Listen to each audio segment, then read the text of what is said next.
Hi, everybody. It's Jay, and I'm back again with another sneak peek preview for you.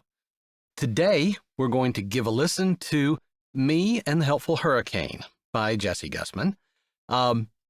This is the third book in Jessie's Good Grief, Idaho romantic comedy series, and I've got to tell you, this is easily in my top 3 favorite audiobooks that I've done for Jessie. This audiobook has everything. There's romance, there's adventure, there are 3 old ladies, there's whitewater rafting, there's water rafting, there is trying to pick up a boyfriend in a Walmart. I mean, come on, what else could you possibly want in a romantic comedy? But I don't want to give away too much, so instead, here's a sample of Me and the Helpful Hurricane, and it'll be out this Friday on Say with Jay.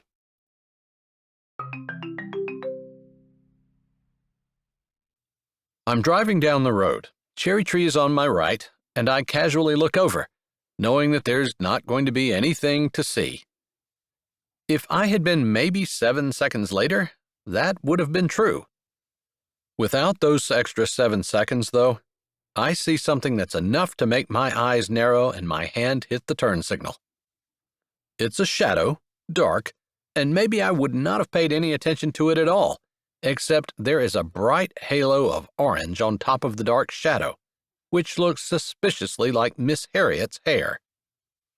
Now, Miss Harriet by herself is a sweet lady and one of my favorite ladies in the nursing home, if a director is allowed to have favorites, which really I don't. But when you get Miss Harriet hooked up with Miss Agnes and Miss Gertrude and Ms. Harding, I can guarantee there's going to be trouble. I don't see any of the other 3 ladies that I just mentioned, but it does seem a little suspicious that Miss Harriet appears to be hunched over and walking the way you might expect a Marine going through an obstacle course to walk. Even with her Velcro strap shoes that look kind of like army boots, Miss Harriet still does not look the part. I haven't seen the other ladies, but I can almost guarantee you they're there. I pull into the drive slowly, my eyes roving across the front lawn. How did I miss the fire truck? Funny that I would see Miss Harriet's hair before I see an actual fire truck sitting in the lawn. It looks like a couple other government cars are sitting in the nearby parking lot. At least they have official-looking words on the sides of them. Like I needed to see it before I could believe it, my phone rings. I answer, using the hands-free, of course, since I'm still pulling slowly forward toward a parking spot. Hello? Mr. Ripley? An official-sounding voice asks. Yes, I say in my most businesslike voice, which I have to say sounds quite professional. Are you the director of the assisted living facility? He asks. I am, I say, wishing with all my heart that I wasn't. I know this is not going to be good. There are actually 2 fire trucks and 4 government cars, and I see several people running around with hazmat written on their uniforms. My hands clutch the wheel. I might not be able to find a replacement, but I need to fire Ms. Harding. Today.